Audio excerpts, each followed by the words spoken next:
Hey everybody, this edition of Lionheart Radio is brought to you by the world's first creatine coffee. Each scoop is a full cup of a Colombian Arabica bean coffee infused with 5 grams of a creatine monohydrate. Now here's the deal, guys. A lot of people have differing opinions about creatine, and unfortunately a lot of really shitty supplement companies have tried to sell it to kids that want to get big, and they package it as some kind of steroid alternative, and they tell you if you cycle it and if you stack it, then you'll gain a bunch of muscle mass. And at the end of the day, none of that is true.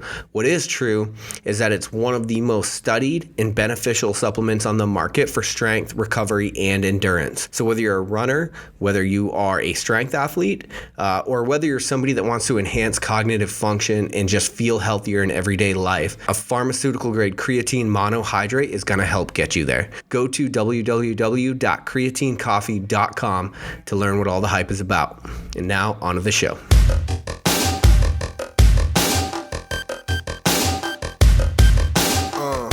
All right, welcome back to Lionheart Radio. I'm your host, Rick Alexander, founder of Lou Aviv in San Diego, California, and today I am joined by Zach Bitter.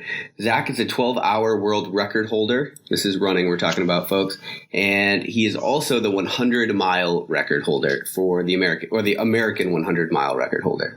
Again, we're talking about running. Just to give you an idea, so Zach, a lot of our audience is CrossFitters and powerlifters, and a good amount of endurance athletes as well, but just for people that may not be familiar, your 100-mile record, you ran a 7 minute and 1 second mile for 100 consecutive miles. Is that correct? Yeah. That's awesome. All right. Thanks for being on, man. I appreciate it. Yeah, no problem. Glad to be on. Thanks for having me. So the first thing I want to do is I want to kind of delve into why you decided to pick the ultra distance in the first place. So usually I think even with active people, everybody has their own pursuit of why they want to challenge themselves physically.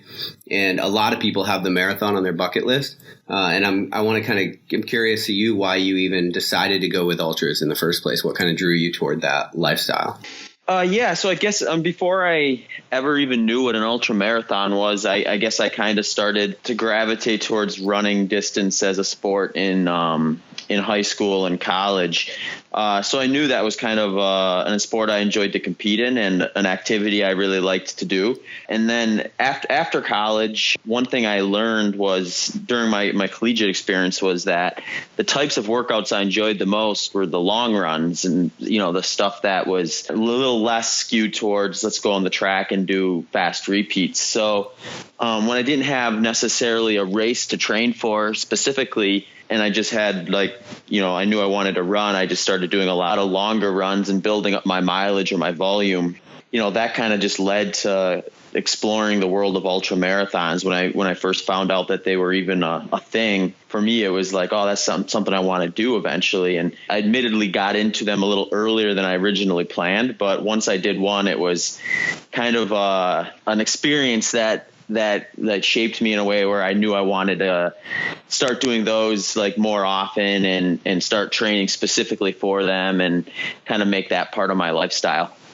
Yeah. And then accidentally set the American record. Got it. That happened a few years later, though. Right. So that's interesting because I've run a few and I really enjoy the mental part of it. And you're one of those sick people that actually just like to run for a really long time. So that's good. Yeah. I remember in college, our coach would always say most of the time, or most guys, they do the long run because they know they have to, or they know it's gonna help them improve. But Zach, he just does it because he likes to do it. Yeah. Well, so that should have been a sign, I guess, for when that was the trajectory I was heading, I guess. Yeah, for sure. Definitely a trait that's worth having as an ultramarathoner. It seems like you're very open to trying different things. So what I mean by that is, well, we'll get into the ketogenic stuff for sure, and that's still a little bit fringe, although it is definitely growing in the world of fitness. I believe you recently got into the MAF method, and so you've actually changed your training around post being the 100-mile record holder. Which is interesting to me because a lot of people, and correct me if I'm wrong, but a lot of people would, they would get into something. And if somebody set the American record for something, I don't know that many people would want to change anything at all. But it seems like you're constantly tweaking and changing and looking for the next best thing, I guess, so the next way to optimize yourself. Yeah. I guess at its core, that's probably a lot to do with, I'm just kind of a curious person. I like to kind of try different things and kind of see how they work. And, that's shown up in my like nutritional approach, as well as like what you were mentioning with using a little heart rate, maffetone style, like training philosophy. And some of that was just, I learned more from, I wouldn't say bad races, but races where I feel like I could improve upon. And then if I feel like there's ways I can improve, then I like to look at like, okay, so what can I do to kind of, to get myself to that outer limit of what I think I'm physically capable of.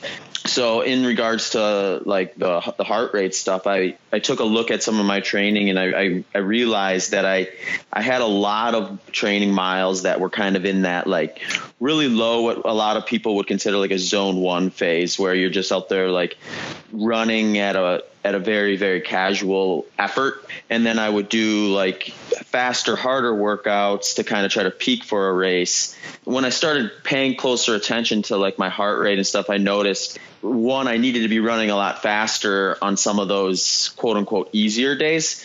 And then when I would do that and build my base on that effort, when I would bring back some of the faster stuff to try to peak for an event, I'd have to do much fewer workouts. So I could do fewer of the super fast speed sessions to get the same return as I had in the past, because I had just such a better base established than in the past. So that's kind of like why I went that route. But it's definitely something where like I love the kind of the science and the information stuff behind training and nutrition and stuff. So diving into that is probably just as big of a passion for me as the actual training and racing itself.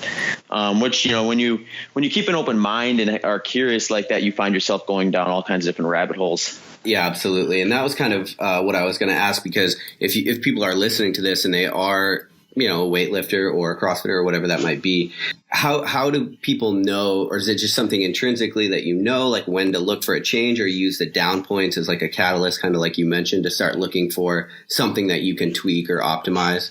Yeah, I mean, even if you look at my 100-mile American record, I saw points in that race itself that I felt like I could improve upon. So, going at it in a way where it's like, I know I'm going to take a few more attempts at that specific style of ultra marathon racing or running. And I knew like, well, what am I going to do to make the next experience, better or different than this one? Because if I was going to go in there with the exact same approach, I could probably expect the exact same outcome.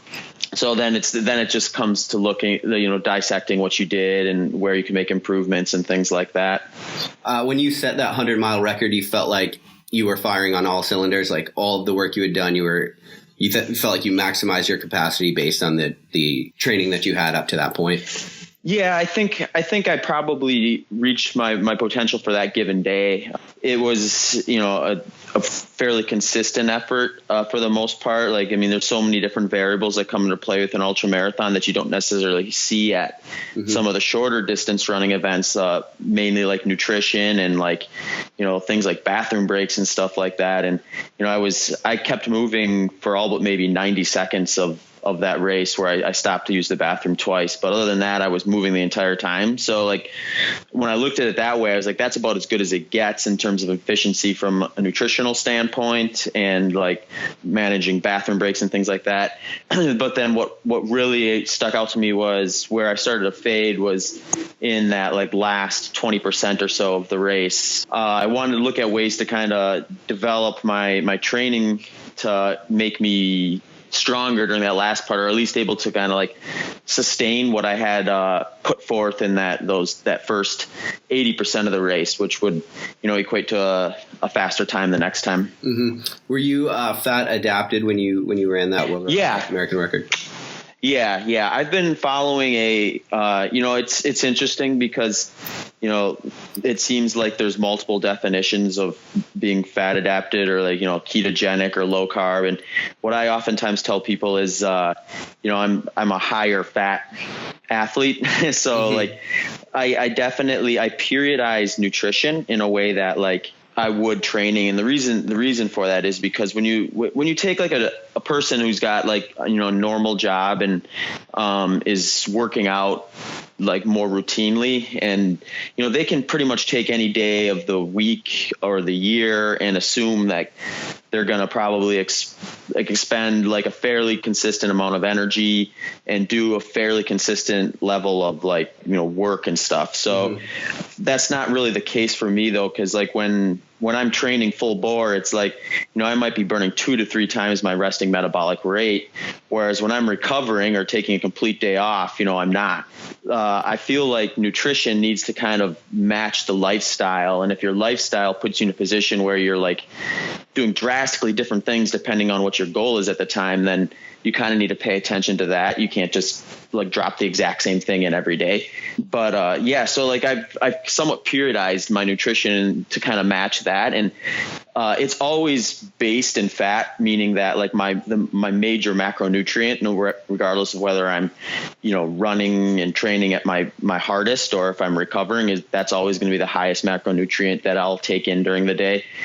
When I'm like recovering from something, I'll drop it like what you would see in like kind of like your standard like Atkins, like ketogenic, super low carb type of framework. And then when I'm doing the full training, I'll sneak in some carbohydrates from time to time just to kind of like sharpen the edge, sharpen the spear, so to speak, with some of those higher intensity things. Yeah. So when you're doing more speed work and working on tempo, I'm assuming it's demanding more of that glycolytic pathway, so you need to be more intensive with a carbohydrate intake. Yeah, and what I've noticed too is sometimes it's less of how intense it is, but it's more of like how quickly I return to that. So I've noticed like when I'm doing full training and I'm maybe doing 2 runs a day plus some strength training and some general like mobility type stuff, those are the days that I'm the most active from like a holistic standpoint. And those are the days where I seem to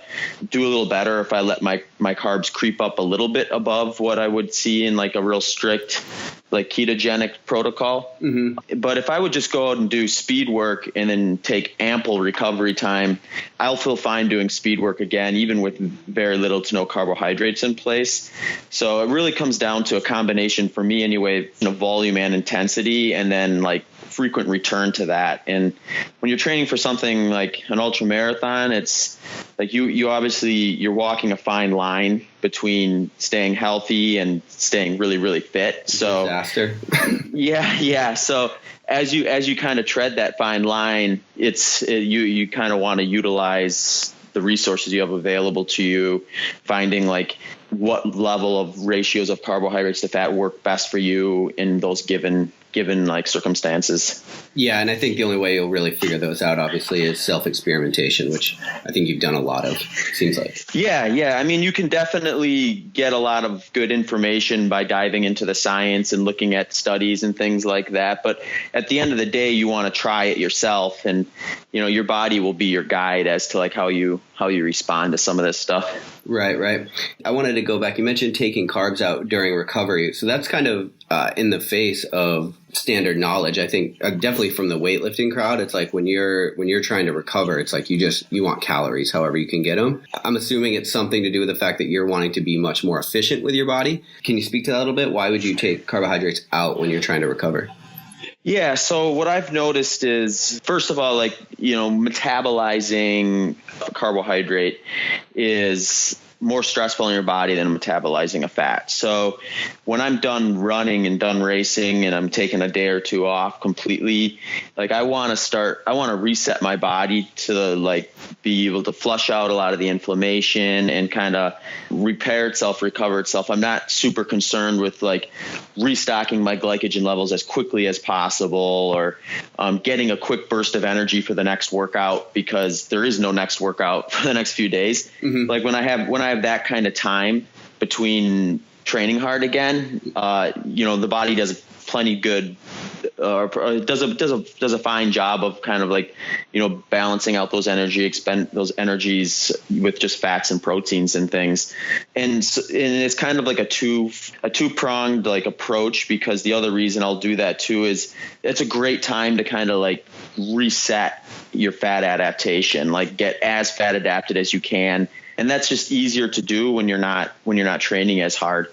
So the way I kind of look at it at the end of the day is I treat carbohydrates like I would something like caffeine, where, a little bit of caffeine is going to give you an edge. It's going to give you a little boost, but there's a margin of diminishing returns with that. So like, I don't want to take in so much carbohydrate that it's sacrificing my ability to metabolize high levels of fat, but I want to take in enough when I need it to kind of give me that extra boost when racing and training. Yeah, so you kind of take it as an approach of like trying to control inflammation and that kind of a thing, which definitely makes sense, because a lot of carbohydrates definitely cause that inflammatory process for sure.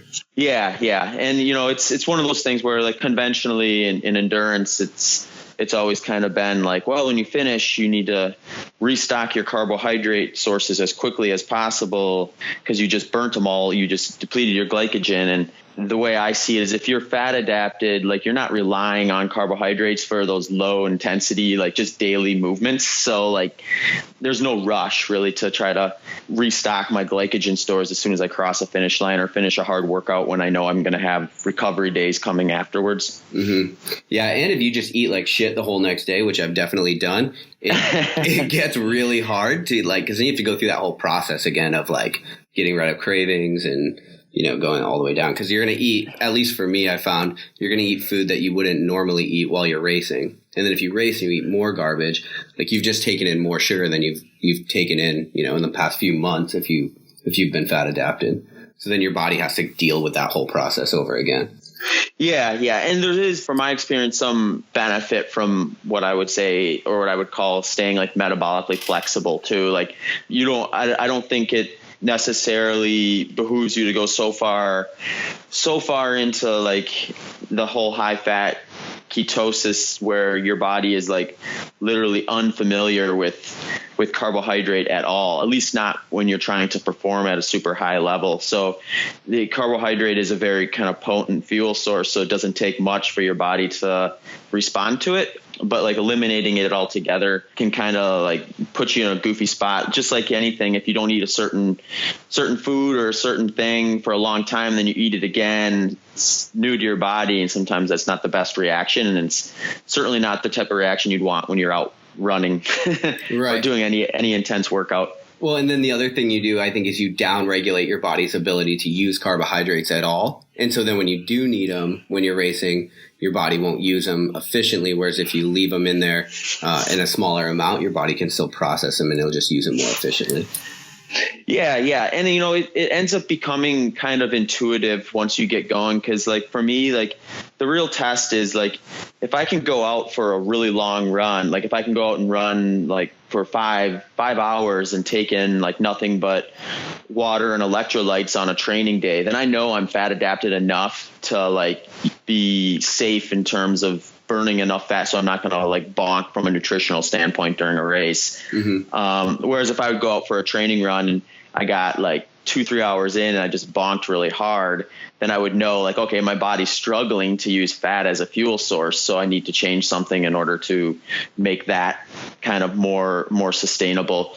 So yeah, a lot of times you can kind of figure out along the way too, like what levels of carbohydrate reduction that you need to do or can get away with. Yeah. I like that you're not dogmatic about the diet at all, because I think with the ketogenic and the paleo crowd specifically, there's a lot of dogma involved. It's like, as soon as you figure out like this works for me, everything else is garbage and there's no use for it.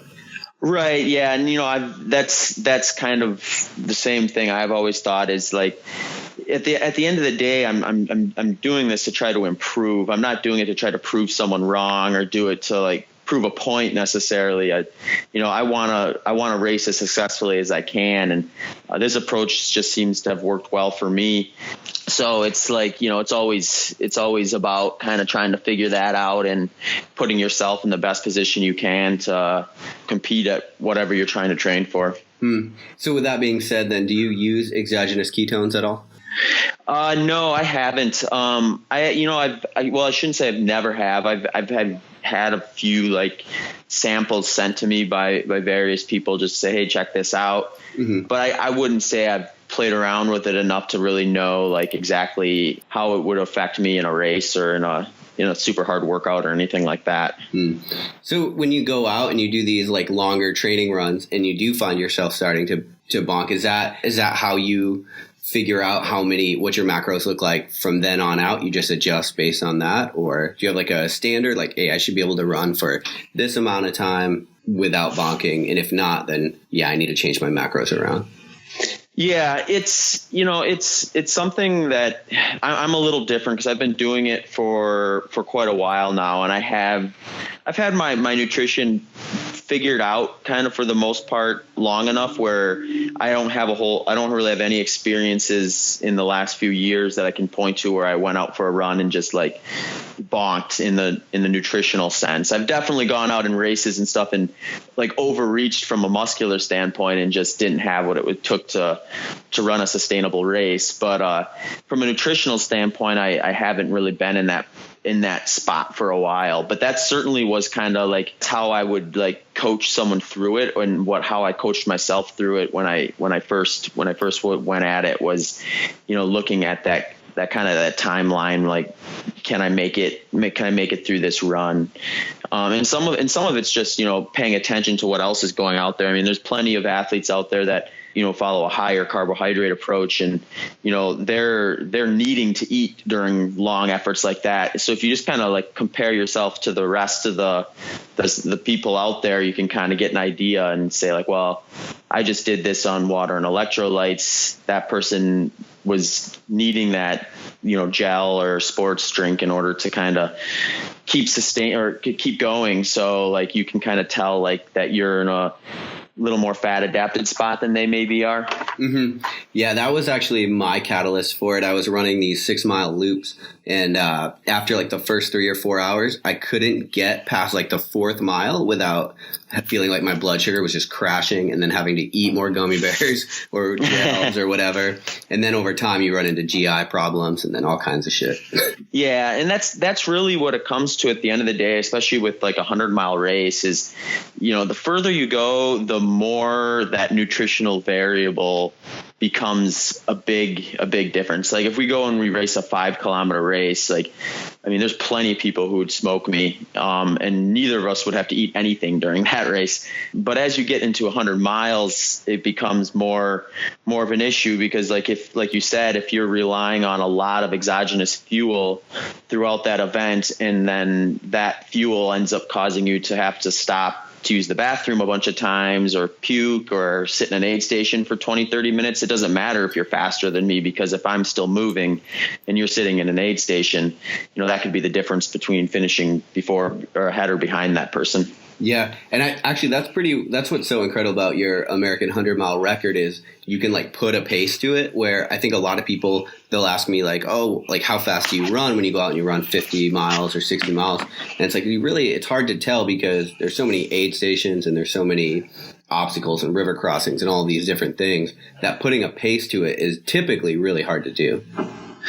Yeah, and it's interesting. When it comes to ultra marathons, I mean, it's a small enough niche sport where we kind of lump all of them together still. Where like, a 50-kilometer race in the mountains is an ultra marathon, 100-mile on a track is an ultra marathon, and they couldn't be further from the same thing, but they're all kind of that same sport. Right. So it's always the thing I've always enjoyed about the flatter track type surfaces is like you really can't hide at all. You're like, if I run a lap that's slower than the last lap, that's because I'm slowing down. It's not because, I went up this big mountain or something. So yeah, it's pretty transparent from that standpoint. Yeah, you definitely get very immediate feedback on physically what's going on with a track workout. Yeah, definitely. So your 100-mile record, that was on a track. I'm not sure if you mentioned that earlier, but for people that are listening, it's like 402 laps, I think, around a track. Is that correct? Yeah. It's 402 and I think a half or something like that. Laps around just your basic like high school or collegiate track. Right. So last year I did a 12-hour that was like around a 1K loop. And so personally, I really liked it because I could look at my time and I felt like I was so focused on all of the different metrics as far as like my gait and my time coming through every 1K. It was like I could get really zoned in on what was going on with me physically and what my pace looked like. And it felt like the time passed a lot better.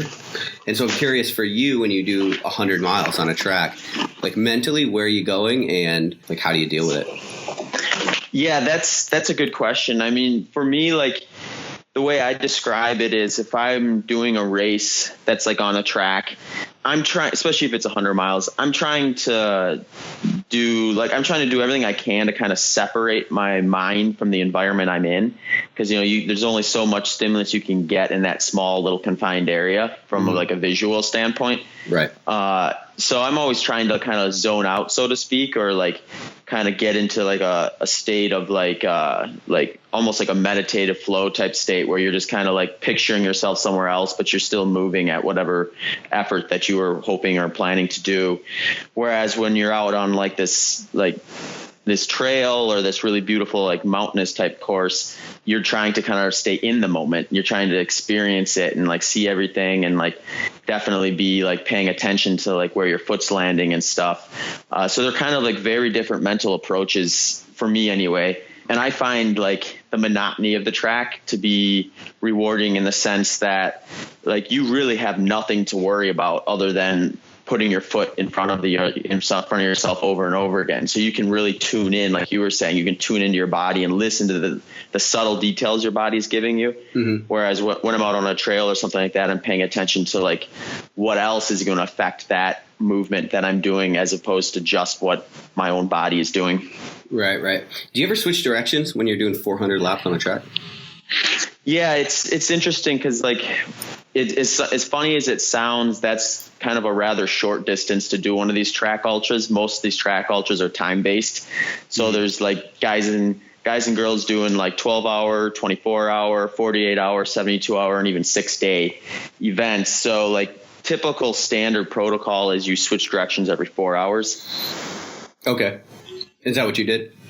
Yep. Mm-hmm. Okay. And you were only out there for 11 hours and something, right? Yeah. So it's actually interesting because when that's kind of your timeline, like kind of close to that 11 to 12 hour range, you're going to be running one direction for 2/3 of the time roughly and the other direction for 1/3. So one thing I've learned early from track ultras was it was wise to kind of get on a track and adjust those muscles that are going to kind of lean a little differently from going around in a circle.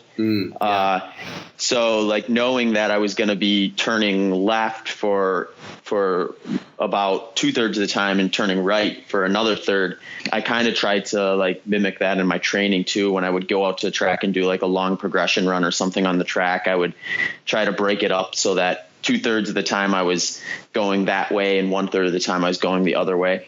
Yeah. It's worth pointing out that had to be so goddamn demoralizing for people that are running 100 and taking 24 hours or 27 hours and you're done in 11. That's good, man. So another thing I wanted to get at is I can wrap my mind around, and I think a lot of people can, trying to get faster in a marathon distance because you can do your tempo runs, 8, 10 mile tempo runs. You can do 1 mile repeats. But how do you approach trying to actually make yourself faster when the volume is just so big, right? So like 100 miles, such a long distance, such a big time domain. How do you go about making yourself faster, or is it simply just adjusting your tempo runs based on your percentages? It kind of shifts. The importance of different workouts just kind of shift, where like if you're doing a 100-mile race, even if you're looking at something like 100 miles compared to 100 kilometers, the workouts are going to shift differently, where like 100-mile, my 100-mile pace on a track is like slower than my like normal running pace in my average time. That in a scenario like that, like race pace is going to be kind of an important indicator. So that means like being out at that pace or slightly faster for long periods of time is a very key workout. So when you're dealing with like an ultra marathon, you're looking at like, long run, back-to-back long runs as kind of being some of the key workouts that you're going to do. Whereas if you're doing something like a marathon or shorter than that, you're looking at things like progression runs, tempo runs, and 400 repeats and things like that as being key workouts for that particular event. Mm-hmm. And it's like anything though, like when you have a marathon, you still are doing kind of all those things, maybe not like those really long back-to-back long runs. You're doing all the various workouts still, but you're doing them, focusing them on differently.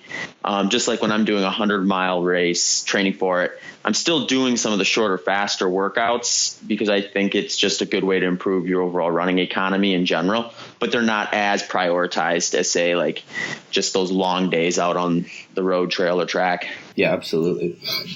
And do you train specifically to peak for events? Because the ultra season is all year round. So obviously if you're trying to set a record, I'm sure that you're peaking for that, but I'm just curious as to your approach to the season, just because it is essentially all year.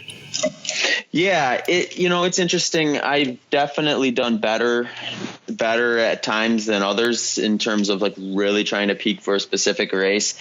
And I go back and forth on this a little bit. I think at the end of the day, you do want to pick like 2 or 3 races a year where you're like kind of hyper focused on and everything is kind of built around those. But it's also a goofy enough sport and there's enough variables there where like if you're at a race that's maybe not an A race and you feel good, it's like you almost kind of want to try to just take advantage of that because you may not feel that good every time. Right. So I've had scenarios like that too where like I guess I'd say a B race or a C level race on my calendar at the beginning there ended up being one of my better races of the year because, for whatever reason, I just felt good that day and decided to push it. Likewise, had A races where, things come up that you didn't expect and they cause things not to work out the way you wanted them to necessarily. But the way I describe it is it really kind of depends on like your mindset or your ego a little bit. Like you could sign up for an ultra marathon every weekend. Mm-hmm. And if you tried to race them hard, I mean, that would be a recipe for disaster. For me personally, like I try to pick usually between 6 to 8 during the year. And then I'll pick 2 or 3 that I'm going to really try to nail. And the other ones I'm not going to really taper for. And I'm going to go out there and I'm going to get a good, hard, long run kind of out of it. And then if that means that I'm going to run a little slower, that's fine. That because it's a means to an end as opposed to like the end. Yeah. So you approach it like a training run, like a long training. Yeah. Mm-hmm. Yeah. So if you can look at the season like that, that's kind of, I think, what I would call the sustainable way to do it. Because, I mean, you do see a lot of folks, or not a lot of folks, but you see folks coming into the sport who get really, really bit by the ultra bug and, they want to race all the time and they burn out or get injured because, it's a lot to ask your body to be throttling down full gas at every one of them mm-hmm. that you do. And you also see other guys that, they have that mindset and they know it. So they only sign up for 2 or 3 a year and they sign up for 2 or 3 really important ones to them. And then they focus all that other energy in their training and stuff. And then they come to the races and they're usually peaking pretty good for it. Yeah, absolutely. How do you measure your volume when you're training? So obviously miles are not, so 10 miles is not equal on the road is not equal to 10 miles on the trail, which is not equal to 10 miles climbing. So I'm just curious, when you're looking at your training progressions and stuff, how are you measuring the amount of volume you're doing? Are you measuring it off heart rate or hours or is it miles? I probably focus on time more than anything. And one of the variables that I'll consider too is like, I'll look at the course. If it's a track, then I can go more by miles because I just got a huge history and like, what my body's able to handle and where I'm at when I'm peaking on a flat surface. Mm-hmm. When I'm doing something that's a little more hilly or mountainous, which I've done a lot less of, but I'm currently training for a race right now that very much requires that type of a stimulus. Then I'm looking at time as well as like vertical feet gained and stuff like that as like big, like kind of targets for the week. Okay. So like if I'm training for like a flat ultra marathon, I might say like, okay, my peak week, I'm going to hit between 150, maybe 170 miles.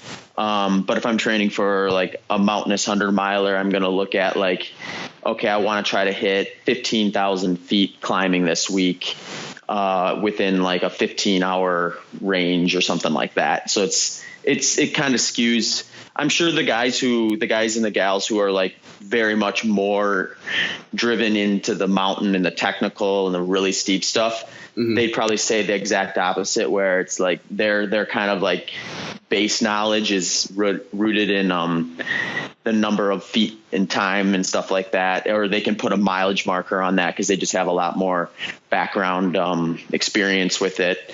And then when they go to the roads or something like that, they'd have to kind of take a time approach because their body just hasn't been exposed to it enough to really have a background knowledge on it. Yeah, sure. So because you coach as well, correct?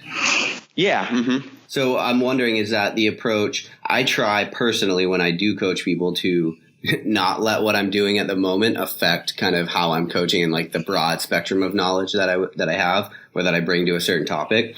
So I'm curious with you when you're coaching people, or are they just all ultra marathoners, or how are you measuring kind of their volume? Are you taking the exact same approach you use for your training?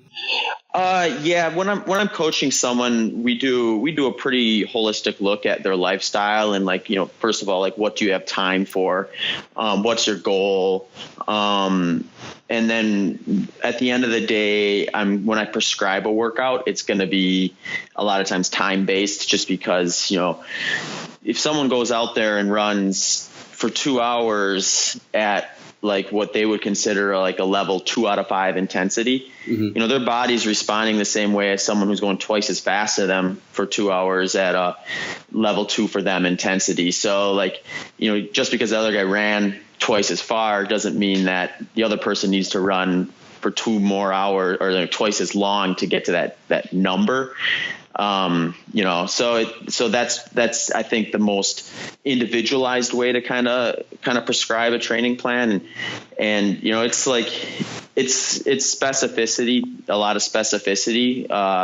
So like if you're trying to do a long race, you can assume that like you're probably going to be doing more volume than you would if you were doing a shorter race. Right. So we're always looking to build that consistency in volume, and along the way, like I like to track the heart rate, not necessarily to try to put it in like a cookie cutter formula per se, but to kind of gauge where that person's heart rate is at various intensities. So like a client who's very responsive is going to be giving me feedback often enough where I can kind of gauge like, okay, this is what your heart rate did when you said you felt like that, or this is how all that stuff responded. It's just, it's one of those things where the more information that you can get as a coach, the better you can kind of like direct or guide. Yeah, sure. I'm glad we've progressed past the 220 minus your age, stay in the red zone on the other. For people that are listening to this and are interested in increasing their aerobic threshold, that what you're, I'm assuming, considering like level 1, level 2, how do you recommend they go about doing that? So they just want to improve their like aerobic. Yeah, their aerobic capacity, because I think whether you're a CrossFitter or a weightlifter, you can benefit from having a built up aerobic threshold, right? So yeah, definitely. Capacity to move will be better. Yeah, it's that aerobic base is kind of the foundation, no matter what, in my opinion, no matter what, like what type of sport you're doing. Like if you jump right into intensity stuff and you have no aerobic base there, you're trying to kind of build a house with no foundation. Aerobic is low enough intensity where volume becomes kind of an important thing, where like you have to be careful about where you're starting at and be honest with yourself about where you're at. Start out with what's sustainable and then gradually try to build upon that. And as you start to see yourself improve with the added volume, then you can start looking at things like, like threshold type runs or tempo runs, which I think will improve your aerobic base as well, because it's just kind of a higher aerobic workout. But you don't want to get too far ahead of yourself with that stuff. So starting slow, and that's sometimes, especially if I have a new client, that's why sometimes I'll advise them to put a heart rate monitor on, because then we can start gauging like what is your body telling us at this given effort. And people are individuals, so like you can always do like a maximum aerobic like function test and find out like what is your max heart rate. So where are those like kind of like sweet spots for you. And then, but it's also a big enough spread, in my opinion. Like it doesn't, some people I think get hung up and they're like, well, I have to hit exactly 150 beats per minute. If I'm one less or one over, I wrecked it. And it's like, it's really not quite that, like, it's not quite that specific. So, you can kind of get a little bit of a ballpark. I mean, you obviously don't want to be like, if I'm trying to describe an aerobic workout and someone whose max heart rate is at a point where they're training just like 10, 15 beats below it, then that's kind of a red flag. Like you're not training in the aerobic state. So kind of gathering that data and learning the person and learning yourself, I guess, is kind of the way to go. Yeah. So just kind of logging time and what your individual aerobic state is and kind of figuring that out. Yeah. And I'm curious, so with somebody that's so in tune with their diet, and I think that's an argument for reducing carbs in itself, is it does make you very aware of how your body utilizes the different macros. Whereas if you're just piling them on, it's hard to tell kind of, because you're kind of always in this state of inflammation or whatever. I'm curious, do you use supplements at all? I love to do like cooking and whole food. So that's definitely always going to be the foundation of what I take in. And it's very much a whole food approach for my day-to-day life. When I'm racing or doing like harder workouts and stuff like that, I'll take in some different supplements. Like I work with a company called X Endurance, and they make electrolyte blends from like a sports powder type thing, drink called Fuel 5 that I'll use in races and stuff, as well as like omega-3 fatty acids and like immune, like just like a multivitamin type stuff. And one of the reasons I partner with them is because they do a lot of like clinical studies and things with their products. So they focus really, really heavily on like the bioavailability and the science behind like what these things are doing when you ingest them. So I have a lot of faith in their product line. Yeah. They're actually pretty big in the CrossFit space as well.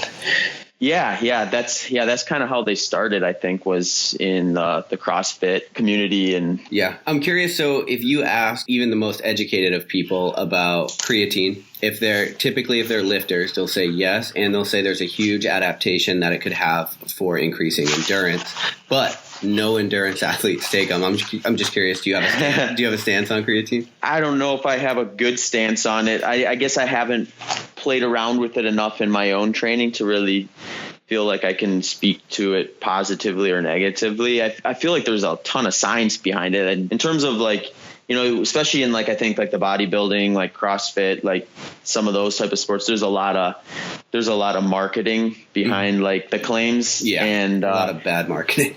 Right. Yeah. So you end up, getting something that's not necessarily helping you. Whereas, I think creatine, the studies that I'm aware of are usually pretty positive in their benefits, certainly for like, CrossFit.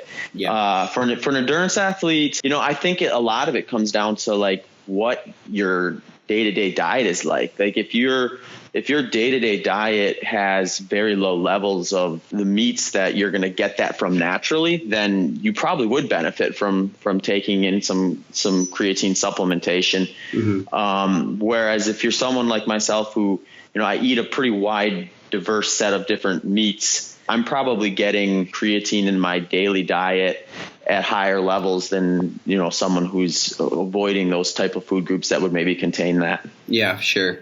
I'm sure that you spend a decent amount of time fasted just because you are fat adapted. And so I'm curious if you've messed around with branched chain aminos at all as far as preserving muscle mass while doing fasted cardio or fasted movement. Not a lot. I do fast in a super structured manner where I say like, okay, today I'm going to do an 18-hour fast and then set a clock or something like that. Like what I'll do is, I'll be really in tune with my body. And if I wake up and I'm not hungry, I won't eat breakfast or something like that, and then go do my run. And it just happens to be that I ended up with 14 or 16 hour fast because just of, nighttime and not eating breakfast before that workout and stuff like that.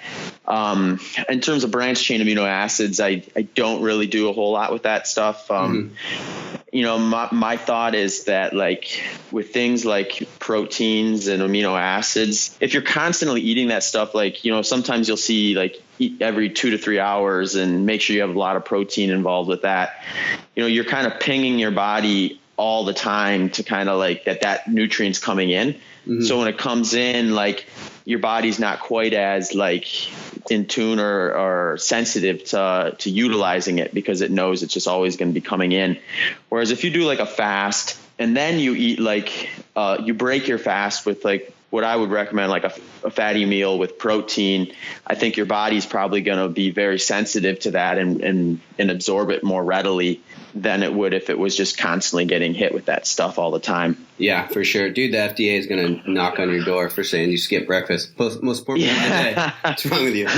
I don't always skip breakfast, but just sometimes. Oh, I'm so fucking sick of that argument. I hate it. You mentioned eating real whole food, which, I 100% double down, agree, always. Real whole food before supplements. One thing that I do find is when I recommend people to add more fat to their diet, the first thing is what do I eat? Because people get really sick of eating cheese all the time. Yeah. Yeah. So I'm curious, what? Yeah, how you get your fat. Yeah, I think there's a lot of different sources out there, and I definitely gravitate towards some just because I prefer them over others. I would say I get a lot of my fats from either a fatty meat source or a clarified butter or ghee. Different types of oils like olive oils, coconut oils, avocado oils, things like that. Mm-hmm. Generally speaking, I probably get about half of my fats, maybe a little more from a saturated source.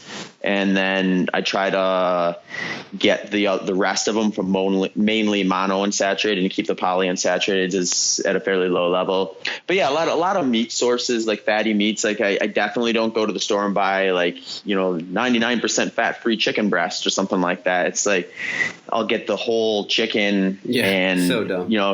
And eat the entire thing and organ meats included, and then make a bone broth out of the carcass and stuff like that, and just try to extract as many nutrients from that entire chicken as I can before it's gone. Yeah, so I think from, not to get away from the fat question too much, but I've got a fairly wide variety of sources. I don't do a ton of dairy. I just traditionally haven't done too well with dairy, so I don't do a lot of milk or cheeses or things like that. But I do think that there's probably something to, learning and experimentation in terms of the fermentation process with that type of stuff. I have had some experience with fermenting a lot of different, mostly vegetable-based products and seen, good results from that. Kombucha and stuff like that? Yeah, I've gotten into doing my own home fermenting and stuff too, but a lot of more sauerkraut. I'll ferment even carrots and beets and things like that, pickles or cucumbers, I suppose. And, I'd always try to keep that going and then have that stuff introduced into my vegetable sources for the day. So I have a feeling that even someone like myself who tends to shy away from dairy because, a little too much is a bad thing. GI wise, you mean? Yeah. And just feeling off, bloated and stuff like that. So especially if it's commercialized, yeah. Yeah, if I had even one glass of pasteurized milk, I would know within 30 minutes that was a bad idea. Yeah.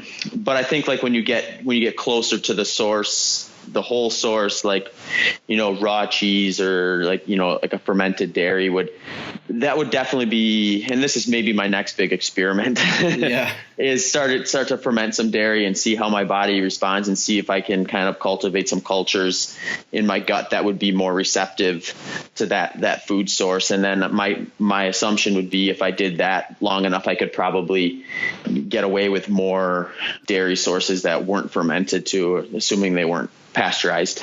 Yeah. People's gut biome is so individualized. It is extremely hard. You can't really give like blanket statements. It's hard to paint that with a broad brush because people are going to have such individual responses to different, different kinds of biomes. But, yeah. And that's where it gets tricky too. 'Cause like you can take something that's inherently quote unquote healthy, like a piece of broccoli, and like the person eats it and then they get a stomach ache. It's like, well, what do I listen to? Everyone who says this is good for me, or my body that's telling me that I'm sick right now? So, right. You got to be very individualized with that type of stuff. Yeah, it seems like that's something you've been really good at, not even nutrition included, just with training, is just figuring out exactly how you respond, and not necessarily what, these huge bodies of research are saying, or what, current sentiment is in endurance or whatever. Yeah. I like to explore that stuff, read that stuff, and I'm not afraid to try it out. So like if science says like, oh, try this or do this, and there's enough compelling research, or if there's just compelling interest on my part, like I'm very open to trying it out and kind of seeing where that leads for me. Yeah, for sure. I do think you're playing with fire if you're going to ferment dairy. Well, just like a lactate culture or something like that, I suppose, would be the avenue to go. But it's probably not something I'm going to do during a peak training phase. Yeah, for sure. Wait for some downtime to play around with that stuff. Yeah. So what's next for you? Are you going to continue to try to get faster in the 100-miler, which I'm assuming is a yes? Or are you going to go for like, a lot, the 200-milers are kind of becoming a big thing now? Yeah, so currently I'm registered for the Western States 100 right now. So if you're familiar at all with that event, is a race that starts in Squaw Valley and works its way down to Auburn, California. Yeah, it's kind of a Super Bowl of ultras.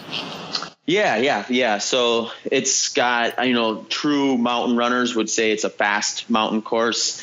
A guy who does most his 100-milers on a track would say it's a very mountainous course. Yeah. So for me, that means quite a different training type of regimen this last month or two, and then the next couple months. But after that, at the second half of the year, I'm signed up for Javelina 100, which is a trail 100-miler, but it's a very like buttery smooth, flatter trail. So I'll definitely get back to some like flatter type training for that. And then at the end of the year, I'm going to go to Desert Solstice, which is the event where I set the American record and the 12-hour world record at. I'm going to see if I can lower that later this year. What is the world record for the 100-miler? If yours is only the American. 11 hours and 28 minutes. Jesus. So I need to find 12 minutes between my time and that one to try to get that. So that'll definitely be the goal at Desert Solstice, to try to get under that 11:28 mark. Yeah, for sure. Awesome. So for people that are interested in your coaching, how can they learn more about that, and kind of how does that process work? They can head over to my website at zachbitter.com. That will direct them towards my coaching services. I'm actually currently partnering up with an ultra legend, I'll say, Ian Sharman, who's been coaching ultra marathoners for quite some time now, and he's completed over 200 ultra marathons, I believe, or something like that, or 200 marathon and above distances. Okay.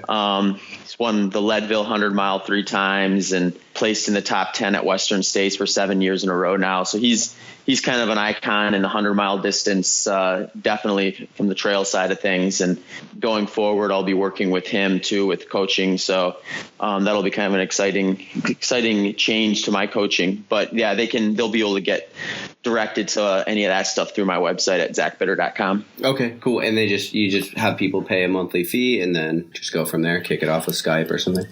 Yeah, we do. Like, our philosophy is very communicative based. So like, we want to have very close communication with our clients, whether that's talking on the phone or like interacting over a over a training log.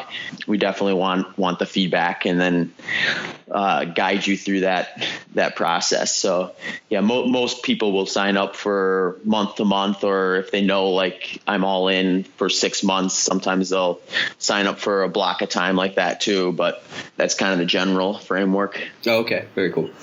Okay, so the Lionheart kicker is the final question I try to ask every single guest, and the question is, if you could give advice and it was guaranteed that everybody in the world would hear it, it would be translated to every language. They might not all follow it, but they would definitely hear it. What would you tell people? I think everyone needs to kind of like be super honest with themselves and ask themselves, like, what do they really want to be doing?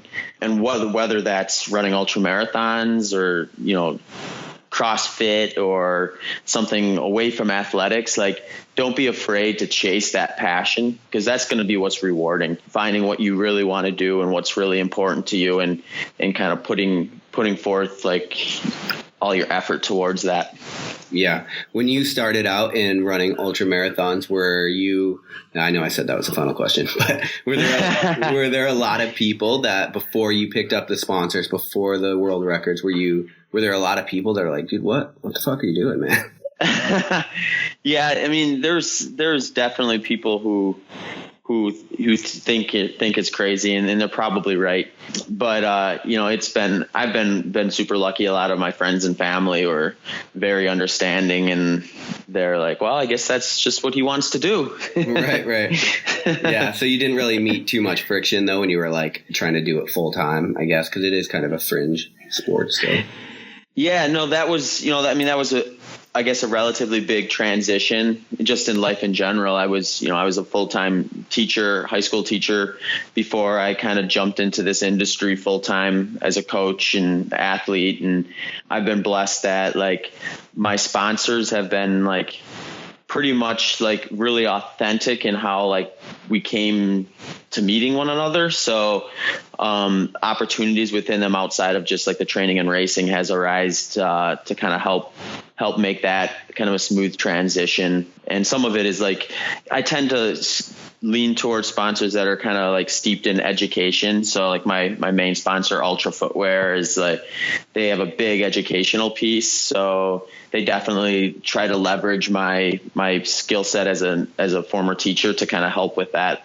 And it just makes it more fulfilling too for me to know that I'm kind of part of something, as opposed to just, here's some money, now go run and train. Yeah. No, it's definitely important to partner with people that align with your purpose. For sure. Cool, man. Well, hey, I really appreciate you taking the time, and thanks for coming on. Yeah, thanks for having me. All right. Thanks, guys. Thanks for listening to Lionheart Radio. I hope that the information from today's show will make you fitter, happier, and healthier. For the show notes of this episode and every episode, head to www.lionheartrad.io. Yep, just like Lionheart Radio. And please, if you have the time, head over to iTunes and give us a 5-star rating. It really helps us to know that we're on the right track and delivering you reliable information and value. As always, feedback is welcomed. If you have any comments on the show or would like to suggest a guest, send me an email at rick@luavive.com. That's LUAVIVE.com. Thanks for your support, and we will see you next time. Bitch, I feel good. Don't I look stupendous? My shine is so endless, and shit you can do to end this. Even when I'm dead, niggas still gon' bump that chip shit. Coke, white, Escalade on cinches for you dipshit. So you won't forget this. Midwest nigga be the coldest.